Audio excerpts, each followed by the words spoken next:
asalaamualeykum wa rahmatullahi taala wa barakatu jërëjëf mbokku téléspectateur ak téléspectatrice bu télévision El Mauritania la télévision nationale mais également jërëjëf ñi nga xam ni ñoom ñooy téléspectateur ak téléspectatrice bu émission xeltu ci 284e numéro tey jii ñu invité ay kàngam ci wàll wi nga xam ni moom lu nekk di wàllum taskatum xibaar nag suñu ko waxee wax liggéey bu xam ni dafa nekk liggéey bu complexe waaye nekk liggéey boo xam ni tamit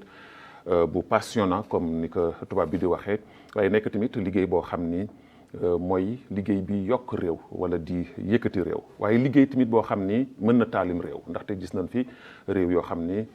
li nga xam ni moom mooy tasum xibaar ñoo ko taal tey jii damay jël benn exemple rek Rwanda ci li nga xam ni xewoon na fa ñëpp xam nañ ni bokk na ci li taal réew moomu tasum xibaar est-ce que taskatu xibaar bi dafa war a nekk koo xam ni dafa war a taal réew est-ce que taskatu xibaar bi dafa war a nekk koo xam ni dafa war a defar réew wala est-ce que taskatu xibaar bi dafa war a nekk koo xam ni dafa war a am parparloo far naa fii far naa fële wala est-ce que taskatu xibaar bi ci boppam sax dafa war a nekk koo xam ni kuy yëngatu ci wàllu politique la naka fekk na sax dañuy wax ni am na ay journalistes yoo xam ni ay politologue lañu loolu lépp daan ci dellu si ak ay kàngam tey yu ñu leen invité la mu nekk mbégte nag ak kontaante ci man ndaxte ñi ma fi invité ji wax naa ko ci biir annonce bi ay monument lañu ci tasum xibaar tey ji ci réewu Mauritanie ay fierté lañu ci doomu réewu Mauritanie yóbbu nañu tamit taskatu xibaar fu sore ba tax na xale yi tey yi nga xam ne ñoo ni seetaan daanu am lu bari lu nu jàngat ci ñoom ki ci jëkk ki mooy Kissima Diagana journaliste ñoom ñëpp laa leen di présenté tey bien vrai kenn ku nekk am na xar kanam boo xam ne mi ngi koy doxalee ñaareel bi di Ibou Badiane moom tey jii moom tamit di journaliste ñetteel bi di ki nga xam ni moom mooy Camara Seydi Moussa ñoom ñëpp nag tey jii ñu war a ànd ak ñoom ci waxtaan wu am solo boo xam daan ko waxtaan yi ci journalisme ak démocratie taxawaayu journalisme ci wàllu démocratie ci wàllu journalisme bi monsieur Diagana fierté la kontaante mbégte la nga dellu soit ci plateau xeltu ma lay nuyu nga bàyyi la nga nuyu mbokk téléspectateur yi. jërëjëf Babacar maa ngi lay nuyu maa ngi nuyu mbooloo mi ñuy seetaan ñëpp maa ngi leen di ziar di leen ñaanal jàmm ak xéwal. voilà Ibou téléspectateur yaa ngi lay nuyu. merci beaucoup Babacar maa ngi lay fay di nuyu téléspectateurs yi nga xam ne ñu ngi ñuy seetaan di seetaan xeltu saa su nekk samedi bu jot di leen ne asalaamaaleykum wa rahmatullah taala wa barakaatu. Camara Seydi Moussa nag moom ñëpp xam na ni bu mu nekkee xaleel da daan napp waas daan féey ci dexu Rosso gi di jëm di jéggi di dellu sax lu jafe nag ci soninke waaye diggante Diourbel ak Escale. voilà diggante Diourbel ak Escale. waaw baax Camara Seydi Moussa. ok Boubacar tontu naa la maa ngi nuyu mbokk yëpp spécialement maa ngi nuyu sama mbokk walo yi sama jaam yi. ñu def attention ci sam olof bi dafa taq suuf pour ñu mën a xam lan lay wax lan lay bëgg expliquer leen maa ngi leen nuyu maa ngi la fay maa ngi la gërëm baax. voilà très bien donc voilà samay invité nga noonu ku xool tey jii plateau bi xam ni comme ni mu leen ko junjee léegi rek ay kàngam laa leen invité tey jii doyen Kissima Diagana yow lay commencé sama waxtaan journalisme démocratie suñu waxee ki nga xam ne mooy lii jëm ci taskatu xibaar ak ci wàllu démocratie su ma la doon waxtee mii nga defal ma définition bi lan nga may wax en tant que journaliste. waaw li nga laaj dafa xaw jafe ndax nga bëgg ñu wax ci li nga xam ne mooy journalisme ak démocratie xam nga démocratie bu ñu koy wax mooy réew yi nga xam ne li siy dox mooy ñu fexe ba li ñuy doxalee mbir yi ñu koy doxale ci kaw ñu def égalité ci diggante waa réew mi yëpp yooyu nag dafa tegu ci ay mbirum droit ku ci nekk li nga war a am comme droit nga am ko mais li nga war a def aussi sa warugal ci biir réew mi nga koy mën a def ba pare journalisme mooy mbirum tas xibaar dafa am fépp fu nekk waaye boo xoolee yenn système yenn régime politique dafa di loo xam ne tasum xibaar ou bien journalisme day nekk jumtukaayu nguur gi boo xoolee bu dee par exemple démocratie amu fi journaliste bi siy liggéey da ngay nekk un instrument au service du pouvoir politique. lu pouvoir politique bi waxul nga wax mënoo ko wax. lu pouvoir politique bi waxul nga def mënoo ko def. mënoo dem foo xam ne du foofu la nguur gi yónni. fu mu la xooloo rek fa ngay xool. fu mu la xooloo rek foofu ngay xool. loolu dina tax ba li ñuy wax liberté mënu fa am. mais bu dee système bu dee régime démocratique la ñu nekk day nekk système de liberté looloo tax sax boo xoolee ci biir français ñuy wax les médias la presse c'est le 4e pouvoir. ndax dañuy xool nguur gi nu mu tegoo ci biir système démocratique. système démocratique dafay mel na le régime le pouvoir exécutif mooy ñi nga xam ne ñoom ñooy jiit réew mi ñoom ñooy exécuter li nga xam ne moo war a dox ci kaw réew mi. ak le système législatif mooy député yi sénateurs yi ak tous les élus. beneen bi nekk pouvoir judiciaire. ñetti pouvoir yooyu ku ci nekk dafa war a nekk indépendant ci keneen ki ndax mbir yi mën a dox ci kaw yoon. mais ñu ni nag 4e pouvoir bi mooy les médias lu tax les médias ndax yow yaay génne li nga xam ne ñeneen ñi bëgg nañ ko nëbb. alors là da ngay nekk une sorte d'observation. loo xam ne rek bu dee ñooñu bëgg nañu tricher yow mun nga ko génne. kooku nag lan mooy waral ba nga ko mun a def da nga am pouvoir yow boo xam ne ñoom amuñu ko. tu peux contrôler tout ce système là nga génne ci li nga xam ne jaarul yoon mais nga teg ko ci kaw ay yoon aussi ndax le journalisme du da ngay jóg rek def ko. ñun nekk fi en tout cas sama wàllu bopp. laa xam balaa may xam naka lay def la pratique journalistique il fallait que ma jàng. donte li ma njëkkoon a jàng du woon journalisme mais bi ma ci duggee il fallait que ma jàng. nga gëstu jot naa dem jàngi foo xam ne sax li ma doon jàngal mënoon naa leen jur. gis nga dafa di loo xam ne il faut que nga xam ko balaa nga ciy dugg. donc bu ñu waxee média ak démocratie day nekk ci système boo xam ne système bi égalité war na fa liberté war na fa ba pare aussi lu ñuy wax déontologie ak éthique. war na fa nekk. voilà ça c'est important Ibou dégg nga li nga xam ni moom la Kissima wax ci wàllu li nga xam ne mooy journalisme ak démocratie comme ni mu ko jàngatee moom tey jii suñu demee bay wax li nga xam ne moom mooy journalisme ak démocratie foofu dafa am lu mu ëmb lu bare comme ni mu ko tënkee moom alors lan nga ci dolli. merci Boubacar yaakaar naa ni lu mu wax tënk na lépp. mais d'abord démocratie c'est quoi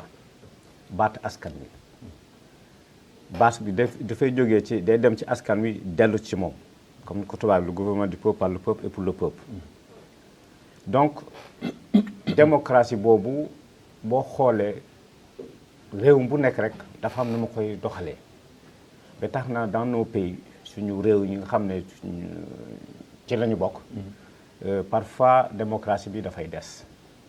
comme nag démocratie dafa des lalu na ci système de gouvernance politique booy tax na booy doxal démocratie dafa am lu muy des li koy compléter mooy lan li koy compléter mooy médias yi journalistes yi comme ni mu ko waxee n'est pas journaliste qui veut journalisme dafa laaj aussi nga jàng seen charte seen doxalin nga am seen jumtuwaay naka la ñuy liggéey yooyu yëpp comme ça nga mën a def sa liggéey normalement. parce que su fekkente ne am na loo xamante ne doxalin la ci wàllu démocratie tegul ci yoon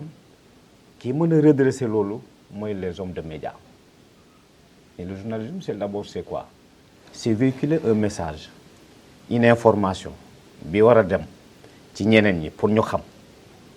et c'est pourquoi ñu ne le public c'est notre raison d'être. le public c'est quoi c'est la communauté c'est askan boobu boo xamante ne bokk na ci li ëmb démocratie bi. donc su ko defee yow journaliste war nga def liggéey boo xamante ne liggéey bu sell mais nga taxaw ci taxawaay boo xamante ne amul jenk ndax bu boobaa di nga mën a def sa liggéey di compléter loo xamante ne manqué na ci système de gouvernance politique pour mu mën a nekk une démocratie acceptable. tant que def loolu liggéey bi toujours dafay des ndax yow sa liggéey war na tegu ci loo xamante ne mën nga gis loo xamante ne baaxul nga dénoncer ko mais dénoncer dafay ànd ak preuve irréfutable maanaam li nga xam ne boo ko tegee kenn mënu ko weddi su ko defee loolu ngay def pour aider démocratie bi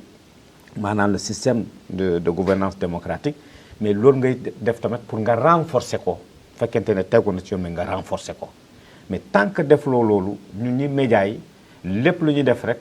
dañuy wàcc yoon te loolu war ñu ci liggéey bu ñu def parce que notre devoir c'est le devoir d'informer. De mieux s'informer pour s'informer. Pour informer. Voilà. Très bien. Monsieur Camara dégg nga li sa naataangoo yi wax journalisme ak démocratie ñaari mbir la yoo xam ni bu nekk dafa war a lëngaloo ak moromam waaye tey jii comme ni ñu ko junjee ñoom ci sunu réew yi nga xam ni moom la ñu nekk journalisme ak démocratie tey jii soo doon yokk tey jii ñoom seen ay kaddu dolli ci ñambaas yi ndax comme li wala fi di wax ñambaas du yàq seer lan nga ci dolli. su wax bi fu ma daane dépasse na ma tout xam nga si wolof yi da ngay war tu puises très loin Boubacar xoolal balaa moo wax ci thème bi damay bëgg nit yi xool xeltu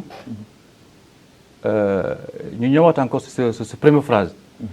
da nga ni 284e numéro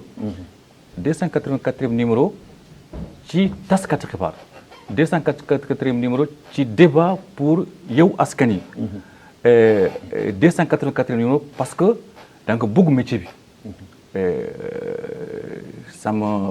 je suis fier d'être avec ces deux grands hommes des médias lu mu wax mënu ma ci yokk ci dara mais lu mu mën a yokk ci affaire yi mooy mënu leen nekk journaliste tant que bëgguloo métier bi. amoo cofeel bi. Voilà parce que j'ai déjà fait un travail mu intitulé ko le douloureux plaisir ku ñu xool nu tey ci biir télévision bi ñu waxtaan ku nekk sol bu rafet ñu xool ñu xel tey 284e numéro kontaan ci ku gis ay Boubacar na mi ngi nele mais yow xam nga su dund mooy lan mooy si métier bi moo def loolu si ne ku bugg nekk am dara nekk riche nekk kii bul nekk journaliste. bul nekk journaliste tout à fait c'est très clair. donc kooku moo tax mu ni balaa mu wax ci affaire bi ma gërëm la ma laaj la après lan mooy sa secret yow parce que je suis dans les médias moi depuis 94 et je sais ce que c'est. xam naa lu mu si nekk et surtout fii ci dëkk bi fii ci réew bi tudd Mauritanie dafa jafe donc pour loolu maa ngi la sant maa ngi la gërëm. maa ngi la encouragé nga liggéey bi nga nekk ci pour ñun yëpp la. tout à fait parce que journalisme mooy mel rek ku dem ci su soxna si bu jóge suba dem ci marché bu duggee indi affaire yëpp def ceeb bi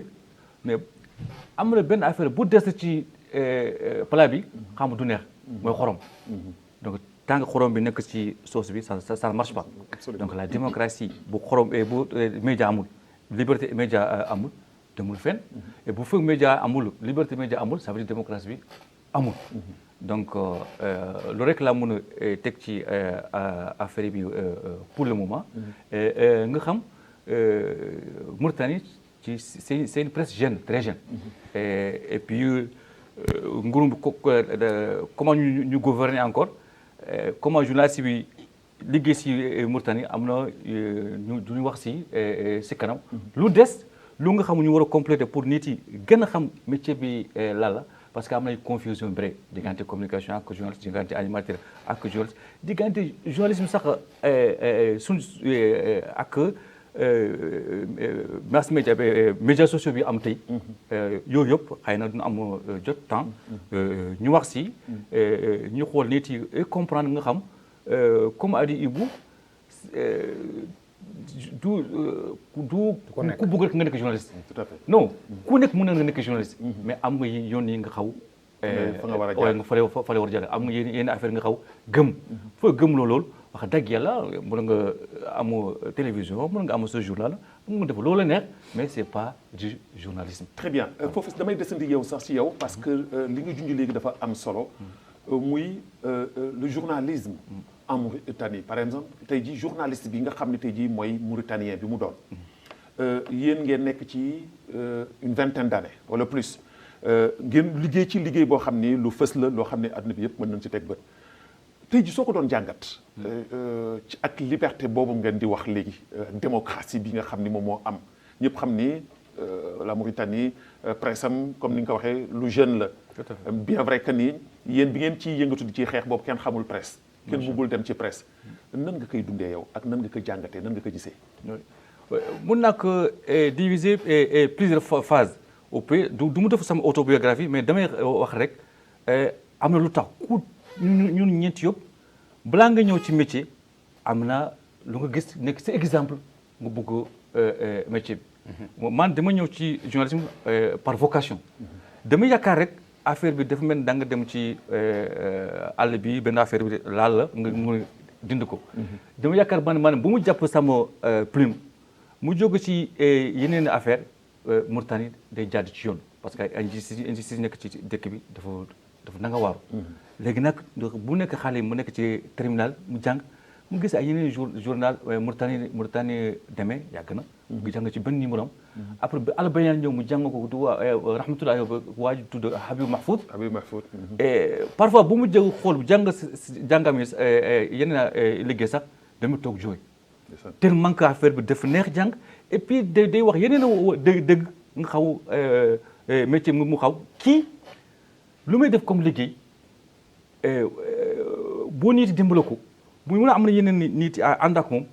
Mauritanie mën na jàdd ci yoon mais affaire bi c'est pas facile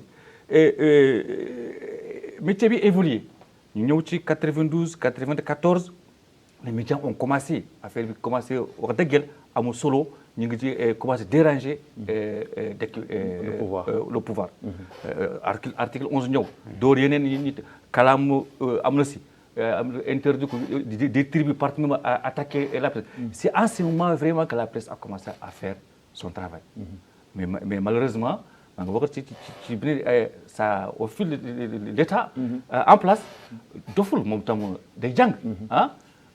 def comme xoolal Mauritanie rek mooy am yooyu yeneen affaire yooyu boo gis boulangerie boo gis pharmacie bu kenn commencé comme Kisma parce que lu mu sol nii tey suba boo gis dëkk bi da nga gis Mauritanie bëri ñu ko sol voilà c'est la même chose ak boulangerie pharmacie Mauritanie dafa dunu mën a wujje graaw voilà wujje graaw et puis wujjoo bi nga xam dafa ñaaw waaw ni ñu koy defee moo ñaaw voilà musul rafet léegi nag journée bees yi ñëw journaliste bees yi ñëw bu ñu jox ko ay tuuru peshmerga ñu pour ñu ko yàq liggéey yeneen journaliste yi nga xam yàq tur bi du yàq tur bi sax yàq liggéey bi sax si boppam mangalu benn jour maa ngi ànd ak sama grand frère bi Kisma ñu jóge ci benn conférence benn waa ji suñu rakk la ñu ngi ko respecté bu baax wax mais doyen jël waaw nga ñu suba wala gannaaw soo am nañu beneen affaire ngeen ñëw ci couverture ko vraiment bëgguñu yéen ngeen ci affaire bi jiitu alam et puis ne n'oubliez pas am y a quelque chose automatiquement amul dara et c'est une honte tey jii ci liggéey bi parce que kooku moo tax man Babacar na la wax lu mu ko tontu voilà day wax la ko tontu après Babacar kooku moo tax man tey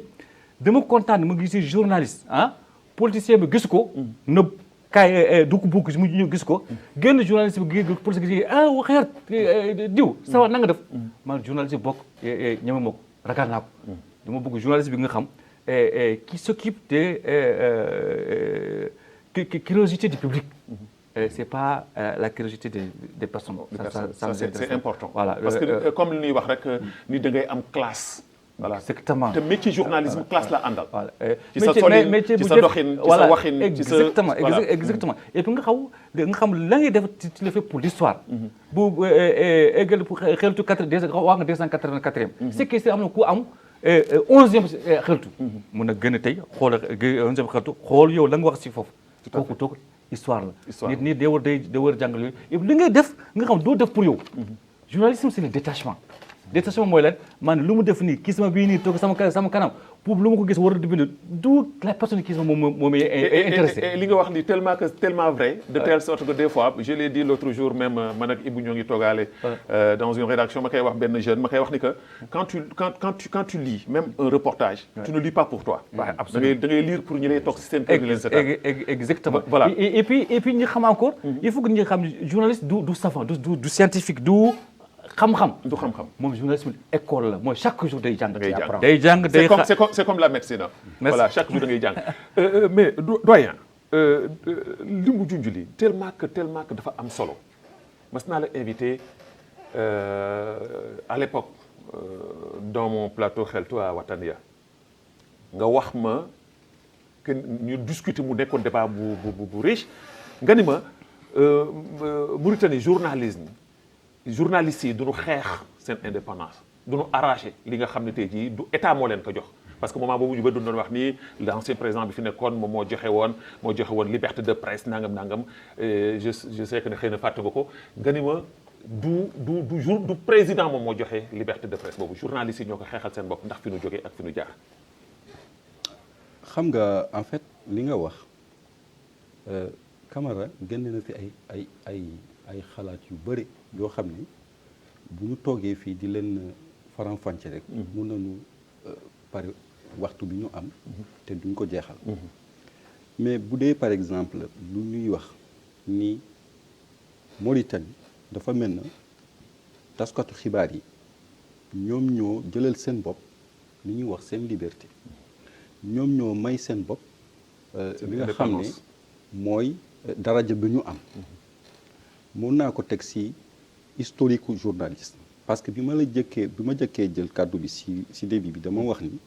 bu ñu nekkee si ay bërëb yoo xam ne démocratie doxu fa journalisme mënu fa dox bu dee journalisme am na fa journalisme bi jumtukaayu ñi yore nguur gi la Mauritanie dafa di bi mu nekkee indépendant ba ay côté les années 88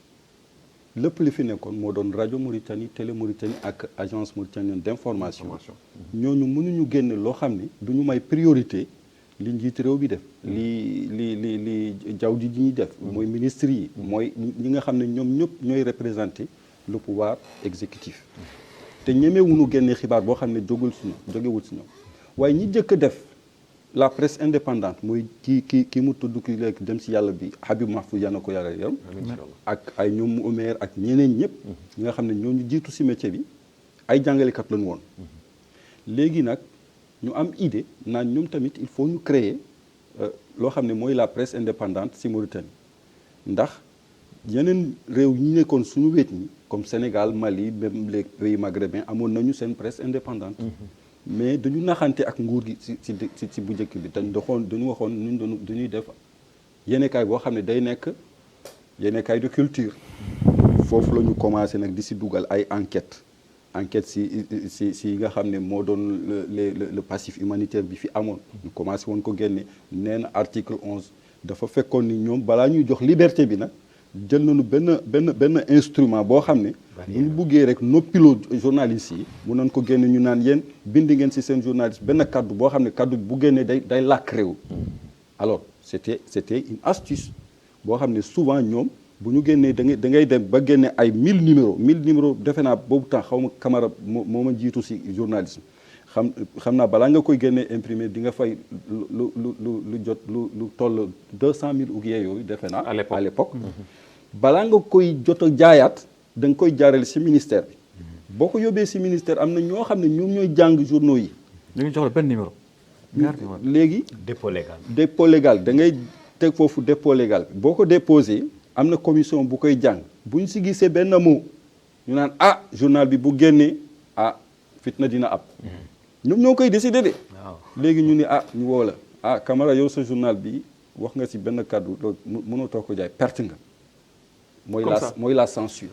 moo doon la censure. censure bi continué na ba ay côté 2005 yooyu mooy période du coup d'état bi mu amee fii léegi bu ñuy wax les journaux indépendants la presse indépendante joué na rôle bu rëy si vraiment démocratie mu nekk réalité si Mauritanie foofu lañ ko teg ndax après gis nañu ay procès yu amoon fii côté Wade-Naga li tax ba ñu jiinoon ni doon def coup d'état li tax ba réunion leen période boobu taxawaayu presse indépendante bi ñu doon fekkee ndax tellement fekkee nañu ñi nga xam ne ñoo doon àtte gars yi mënuñu woon jël ci ñoom décision boo xam ne mënoon na nuroo ak décision mënuñu soon jël ay année 86 87 contre ñi nga xam ne jiinoon nañ leen coup d'état jël décision boo xam ne rey si ñi nga xam ne mënoon jot nañ leen rey toroxal ñeneen ñi mais bi démocratie bi nekk dëgg si ñun presse indépendante am pression am benn rôle boo xam ne mu ngi si Mauritanie ñi nekkoon ñu jore woon nguur bi boobu sonn nañu jël ay décision ndax àdduna mu ngi leen di seetaan à travers la presse indépendante. kon ça veut dire que ñi toog ñi tey jii di wax ni tey jii presse bi. waaw ñi toog tey jii di ko bàkkoo parce que damay gis ni des fois te souvent dama koy wax xale yi daf ngay gis xale yoo xam ne dañuy bàkku di wax ni presse bi ñoom ñoo ko yóbbu fu mu egg ça veut dire que liberté bi ñoom ñoo ko indi alors que liberté de la presse mauritanienne comme plus particulièrement yàgg na du tey. non yàgg na du tey xeex la gis nga ñoom tamit am nañu droit wax ni ñoom tamit yóbbu nañu parce que gis nga day mel na booy tabax kër. booy tabax kër ki nga xam ne moo nekkoon ci conception bi. xam nga duñ ko gis. moom moo dessiné yëpp mais ñuy romb kër gi ñu koy tabax maçon bi la ñuy gis. maçon bi la ñuy gërëm maçon bi la ñuy kii maçon bu baax la mais xamuñu ki nga xam ne moo ko bindoon. donc maçon bi moo fa nekk après maçon bi bu demee ñiy def peinture yi carreleur yi ñu leen di. donc ça veut dire qu'il y a tout un processus boo xam ne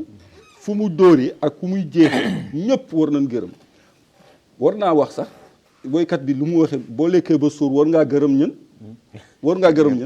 ñu dugg si wàññi mais balaa ngay gërëm ñi dugg si nga gërëm ñi génne dépense bi loolu tax na ba xam ne man bu à chaque fois bu ñu ma koy wax ma ne gërëm leen ñi nga xam ne ñoo génnee dépense voilà parce que ñoom ils ont le droit ñu wax loolu ndax daal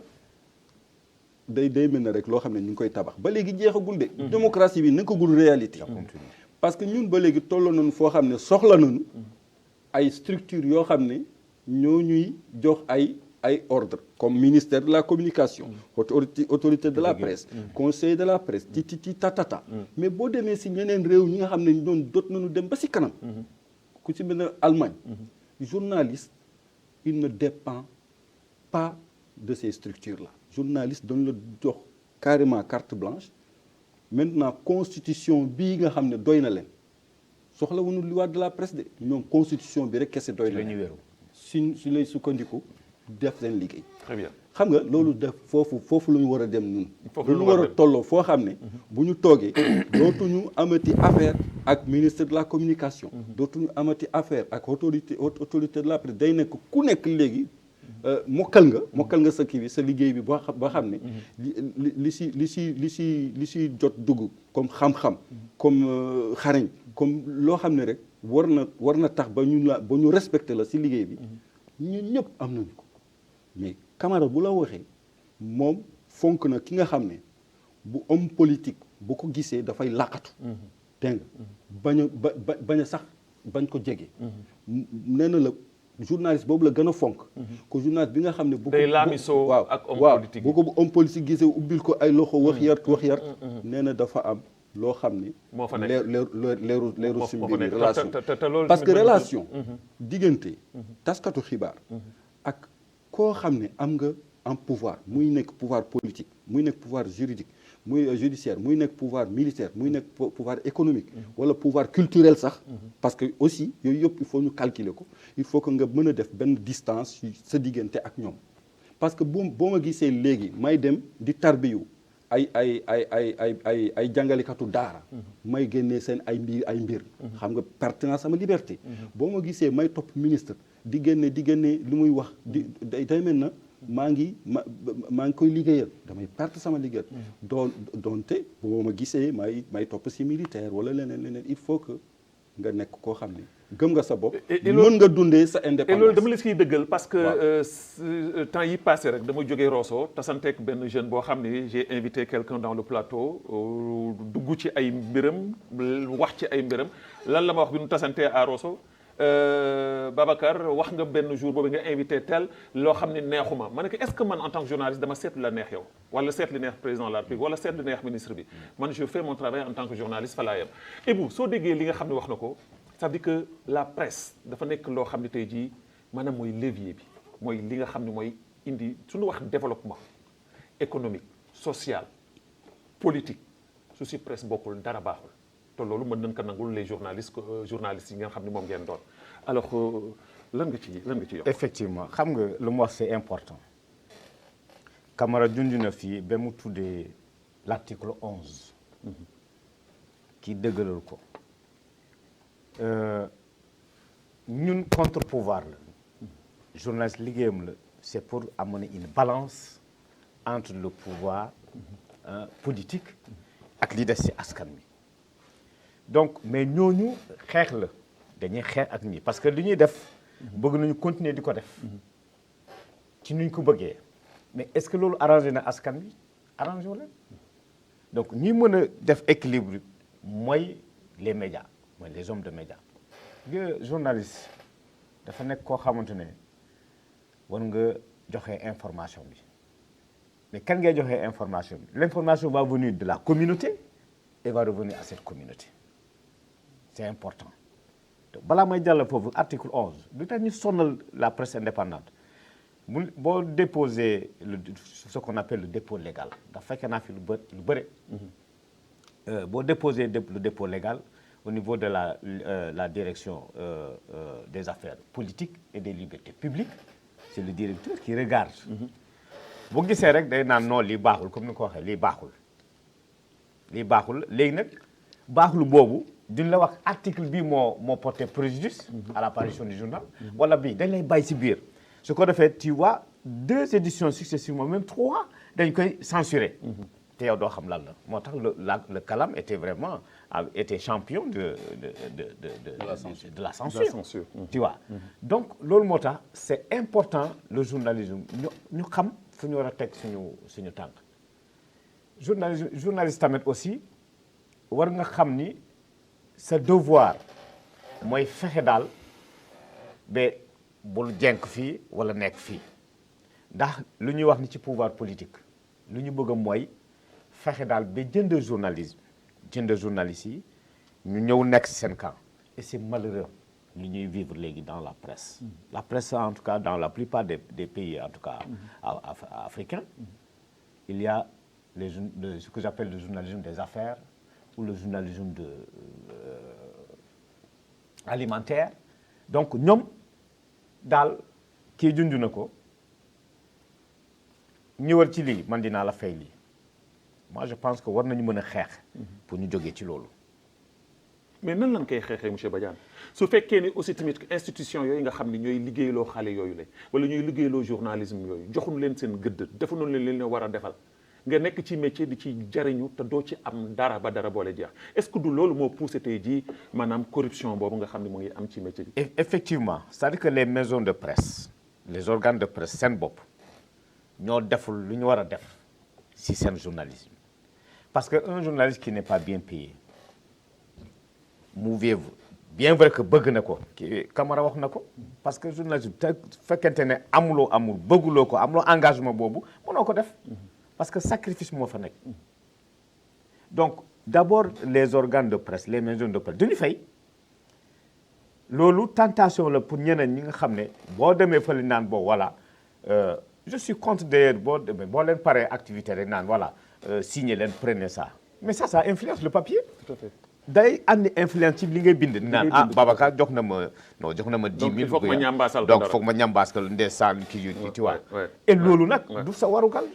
non ça ne te fait pas un bon journaliste. c'est difficile nag xeex boobu mais il faut comme gëm-gëm ci la ñu nekk ci wàllu journalisme bi war nañ mën a xeex nga am indépendance boobu nga bañ a daal en tout cas ñu yóbbaale la ci loolu ba tax na doo am indépendance d'esprit bi ngay kii noonu parce que sa crédibilité la l'intégrité professionnelle foofu la nekk tant que amuloo intégrité professionnelle sa crédibilité du mën a nekk parce que kii naan kii journaliste bu baax la dafa am confiance dafa am li ngay def benn ñu gëm loolu ñi kii de moom bu ñëwee noonu kooku journaliste la et cetera ñu kenn ku ne si ñun dafa am li nga def ci journalisme dafa am parcours bi nga def parcours boo ko visité rek boo ko xoolee rek dafa am loo xam te ne am na dégg monsieur Camara tey jii suñuy wax journalisme di ko wax ci cadre bi ñu koy waxee ci wàllu corruption ci ñi nga xam ni tey jii métier bi li ñu ko defee rek mooy naa dugg ci métier bi pour mën a am dara tey jii dama lay jox un exemple ba sunu caméraman yii tey jii caméraman télévision nationale ñooy chef ci loolu ñooy chef koo si ñëwoon tey jii Babacar Naam lan moo tax tey jii ñu bëri si ñoom mënuma sax juboo ak ñoom ci loolu parce que su ma nee tëll rek di wut ci caméra lu ñuy jëkk def rek mooy kenn du sawar a ànd ak man ndax dama leen di wax ni leen bu kenn taxaw di laaj dërëm ndaxte lu ñuy dem pour liggéey dañ leen di fay pour loolu tey jii dem na ba nga xam ni fu caméraman yëkkatee caméra li muy jëkk def mooy foofu am ndax am na dara alors mu nekk loo xam ni tey jii comme ni ma ko waxee léegi bokk na ci li yàq loolu mën naa wax ni par exemple le pouvoir en place muy nguur gi parce que tey jii su fekkee ni médias yooyu joxuñu leen seen gëdd ni leen ko war a joxe moo leen di poussé tamit tey jii ñu dugg ci ay débat yoo xam ne waruñu ko débat muy corruption boobu lan mooy solution bi lan la ñu war a mën def tey jii pour mën a dakkal loolu c'est extraordinaire parce que tontu nga si bopp article 11 dem na beneen article ñëw na ñu gën a dangereux ñu gën a dangereux mooy lan léegi du la jël sa journaux mais du leen won loo économie l'argent et c'est le pouvoir le plus dangereux lu tax loolu parce que c'est très simple man kii nekk Kisma kii nekk Ibou bëgg na métier bi créé na institution tuddee taskatu xibaar nangam Waalo Info l'info de Dagana xam lan wala Bayat TV voilà wax ko très bien ah créé Bayat TV léegi bëgg ànd ak yeneen nit pour ñu liggéey pour askan wi liggéey askan bi mooy alerter l'opinion pour xam lu xew ci mbirum gouvernement yi lu ñu nëbb pour ñu di gis ko ñu ko à favoriser développement culturel développement économique ak développement social mais nguur bi itam du nelaw yi nekk ci affaire yi du nelaw ñoom itam am na yeneen levier yi utiliser leen c'est oui Kisma tu as créé ton journal fait ça ok lu war a def c'est ce que Mohamed Abdel Aziz a fait quand il est venu au pouvoir la première chose qu'il a fait c'est attaquer la presse dafa viser presse bi dafa dagg abonnement yëpp ak publicité yëpp boo xam ne journaux doo am publicité doo am abonnement comment tu vas imprimer jaaykat pour jaay yow boo defa sa journal ne ñaar téeméer lay jar 80 yi day dem ci i jaay 120 ñëw ci yow nga def 200 journaux xëy na 50 bii rek mooy dem doo am abonnement doo am publicité comment yow ngay dund surtout nga fay yi ànd ak yow c'est pas possible et ça c'est l'arme qu'ils ont utilisé contre la presse mauritanienne pour fay ko et créer yeneen presse jox leen tous les moyens yàq mbir mi yàq liggéey bi alors parce que dama doon wax ni ñu bëri sax du ñuy wax ni libéralisation de la presse si moom la ñëwee alors que man sama jàngatu bopp xëy na mën naa bokk ak bañ a bokk ak yéen xalaat mais man damay wax ni moom bi mu nekkee ci nguur gi moom xëy na mën naa wax ni moom fay presse bi moo ko fay. non c'est la vérité xam nga on confond deux concepts nga xam ne nekk parfois démarcation bi sorewul liberté ak libertinage mooy man am na liberté c'est vrai sama liberté mooy mu nangu yow tam am nga liberté mais bu fekk man dama am libertinage du ma xalaat si liberté damay def rek mais c'est ce qu'il a fait à la presse mauritanienne nit yëpp ñëw média yi ñëw donc le problème on n'est pas contre nga nekk journaliste mais dafa takk journaliste mi salté nga gis ay je m'excuse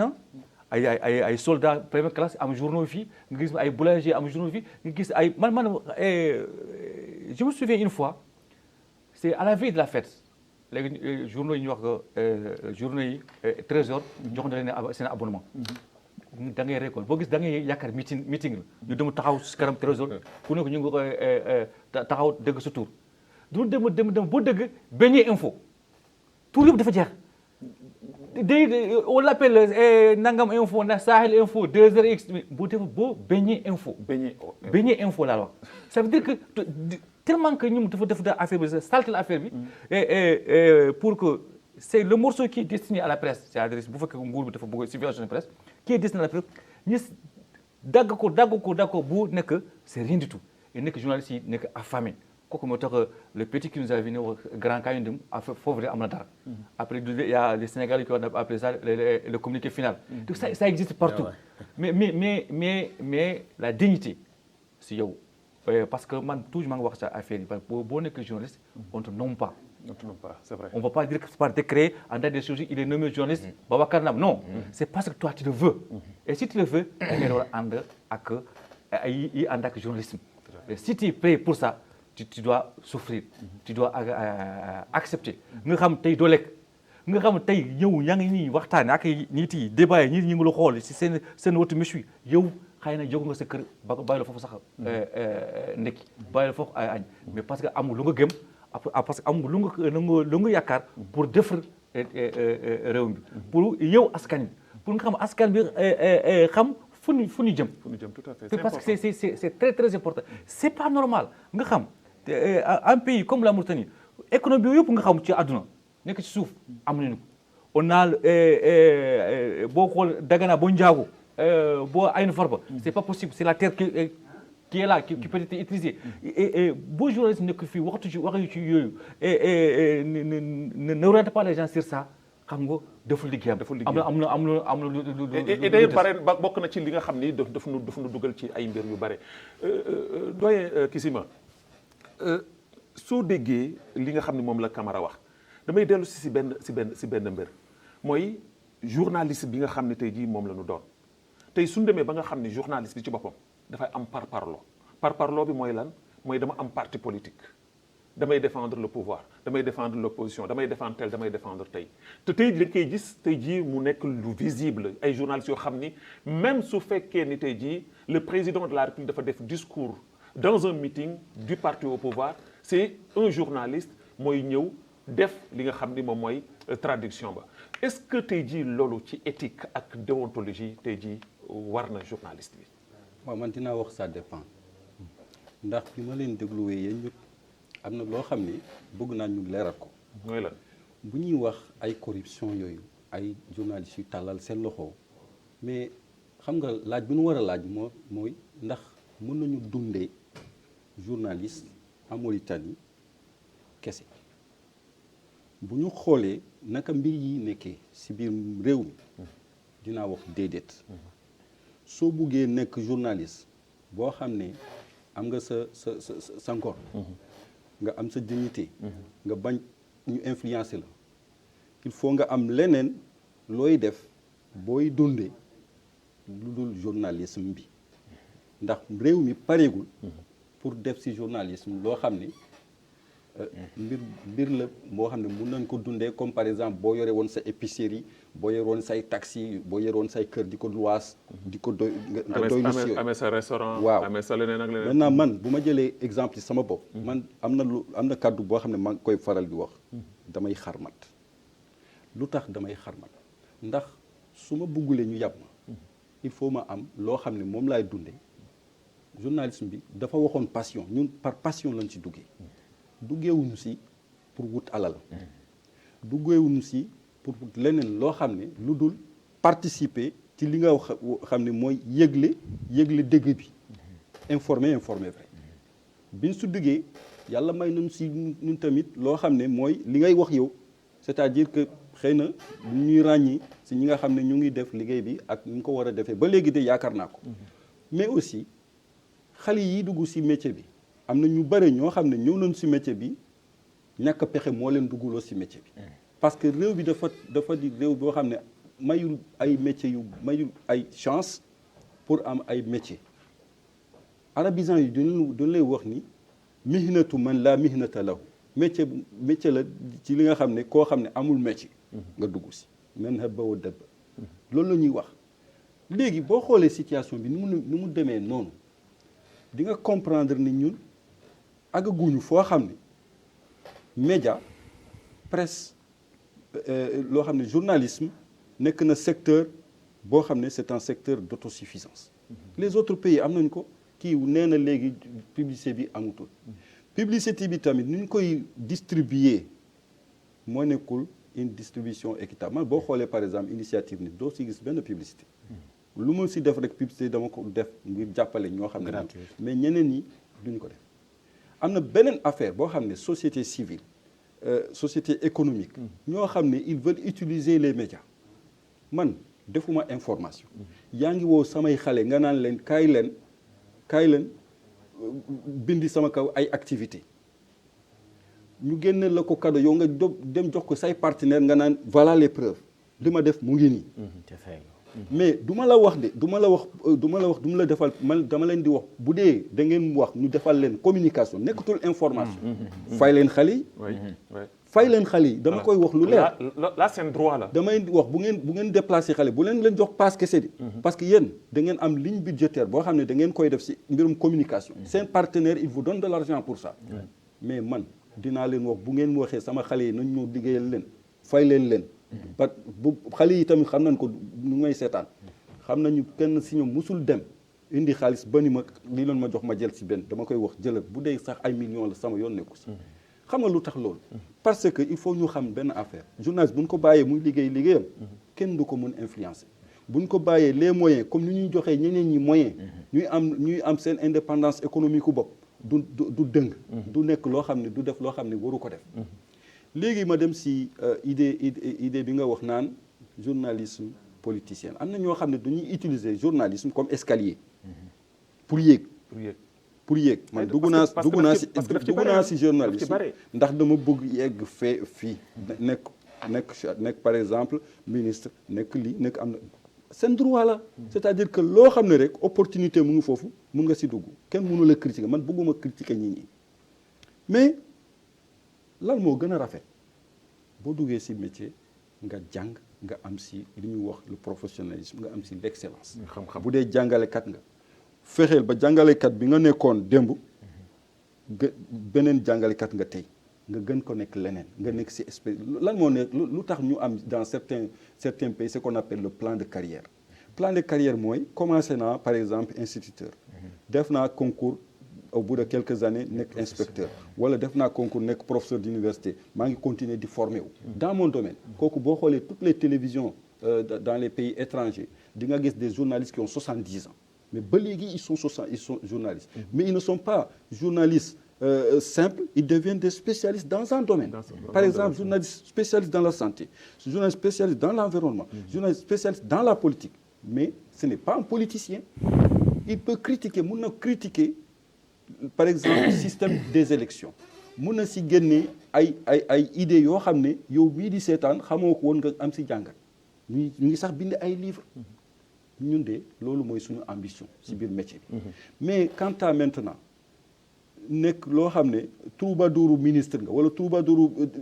président wala leneen bu toogee rek yow yaa ngi koy commenter kooku communicateur nga tu n'es pas journaliste. Il faut qu'on ne fasse pas l'amalgame. Donc ma delluwaat rek di wax xale yi nga xam ne ñu ngi bëgg dugg ci métier bi bu dee bëgg nañ ko def dundu métier boo xam ne moom la ñuy dundee ñu ngi naax seen bopp nañu continuer parce que ay xale lañu bu dee par exemple ñu ngi commencé nañu jàng leneen nañu développer yeneen compétence parce que compétence du tuuti ci nit tey maa ngi nii fii di def journaliste suba mun naa dem jàngale gannaaw suba mun naa dem di def interprète mun naa dem c'est-à-dire il faut que nga xam yow buñ la mayula sa teraanga fii mun nga ko am feneen moo lay may sa liberté pour nga nekk libre il faut nga am yàlla ubbil la yeneen bunt yoo xam ne bu ñu tëjee bunt bi rek boo demee feneen yàlla dina la ubbil leen kooku tak si kaw ngëm yàlla la ngëm ni sa wërsëg si yàlla la jógewul si borom alal jógewul si borom xam-xam même bu doon xam-xamu diine la parce que aussi il faut ñu éviter ñi nga xam ne du ñuy topp si nit ñi ndax ay chef religieux lañu wala ñu topp ñi nga xam ne ay chef économique lañu wala ñi nga xam ne ay chef militaire lañu mënuñu la dara lu dul li la yàlla may. yàlla may Ibou est-ce que tey jii journaliste bi war na def li nga xam ne mooy métier am ndaxte mi ngi feeñ ndax mi ngi am plume am ndax mi ngi am rajo mu def ko arme di ko xeexee Ibou Badiane neexuma dama war a bind ci moom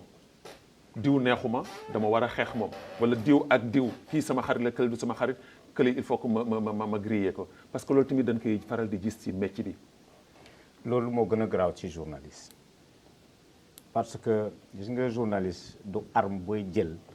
parce que yow am nga organe de presse dañ koy gis sax parce que am na mais fii gën a garaaw sax wax nañ ko fii le journaliste ce n'est pas da ngay bubboo journalisme bi di ko xeexal nit moo tax à un moment donné da ngay gis ni déjà on est en train de biaiser la profession dina am des journalistes yoo xam ne fii la ñuy faral parce que def nañ ko xeexaay ci seen média pour ñu xeex benn groupe wala ay nit wala une personnalité kooku du warugal journaliste bi ce n'est pas ça la presse man wax naa fii sànq ni gis nga ñun ci askan bi la ñu war a liggéey kenn ku ne da nga war a liggéey pour askan bi communauté bi foofu la information war a jógee mu dellu foofu le public notre raison d'être mais nga jël sa journal parce que tu es journaliste nga naan voilà comme def na ma ni xaaral bu suba rek ma bind lii nii di ko yàq lii non du sa devoir c'est pas ça qu'on te demande dans le métier du loolu yow su fekkente ne wax naa sànq fii nii su fekkee ne gis nga loo xamante ne jaadul c'est pas parce que yow lañ ko def ak yooyu seetal dans l'ensemble parce que li ñu war a def dafa war a amul njëriñ askan wi mais su fekkee ne li ñuy def amul njëriñ askan buñ ko def ñu bàyyi donc booy dénoncer mu nekk nga dafa fekk nga am preuve boo xamante ne boo ko tegee rek kenn du ci lam-lam ñu def ko mais encore une fois presse war nañu def de sorte que du ñu mën a jenk ci doxalin bi ak ci lépp on a un rôle aussi éducatif boo gisee journaliste ñu ne le journaliste a une responsabilité sociétale foofu la mën nga nekk dans une société malade on peut l'éduquer en faisant des produits journalistiques boo xam te dafay yee askan boobu ci feebar bu ñu am ñu def loo xamante dafa leen koy saafaral des leçons de morale des leçons et cetera il faut ñu conscientiser société boobu kooku c'est important mën nga le journaliste ci boppam sànq ci départ bi kii bi nee nga journaliste contribué na à créer un conflit nga cité la radio 1000 collines du Rwanda c'est vrai en 94 parce que def nañu des productions yoo xamante ne dañ ko dressé contre une communauté contre une autre et c'est ce qui n'est pas bon et ça c'est grave c'est très grave ñun war nañu def loo xamante ne on peut contribuer à créer la paix kooku journaliste mën na ko def dafa bokk suñu liggéey donc nga conscientiser nit ñi nga wax nit ñi ci loo xamante ne lii moo si dinañ ko gis teg ci épreuve image baa ngi fii bu dee télévision rajo da ngay wax micro bi mais toujours est-il que damay wax nii journaliste bi aussi wax nañ ko fii da ngay jàng ndax même su fekkente ne micro ngay def da nga war di gëstu da ngay bind d'abord balaa ngay dem wax ci micro bi. ci micro c'est important. mais nag su fekkee ne li ngay bind mun xamuloo li ngay bind lan la. nga dem wax ci micro bi di nga wax leneen. c'est vrai te boo waxee leneen. nga yàq nag mbir mi nga yàq lu bëri. voilà alors sànq bi ñuy door émission bi yooyu wax une heure de temps bari na lool de waaye defe naa ne émission bi jeex na te li ñu bëgg wax yëpp sax. mënuñu ko wax alors monsieur Camara ñu def tour de table rek pour mën a tëj émission bi tey jii. suba la doon laaj benn message boo xam ne da nga koy joxe tey jii en tant que doyen ci wàllu média bi surtout nag sunu rakk yi nga xam ne ñoo nekk ci suuf di ñëw ndaxte yéen fekk ngeen fi seen ay mag ñoom leen fi fekk ñoom itamit dafa am ñeneen ñu leen fiy fekk nan la ñu war a mën a rafetalee nan la ñu war a mën a doxee nan mooy seen taxawaay pour que tey jii métier bi ñu nekk ñu xam ne du métier boo xam ne wutum alal moo fa nekk mais métier la boo xam ne da nga war a maanaam contribuer au développement de ton pays waaye contribuer aussi tamit ci liy tabax réew ndaxte média dafa nekk loo xam ne puissance la ci dundu réew.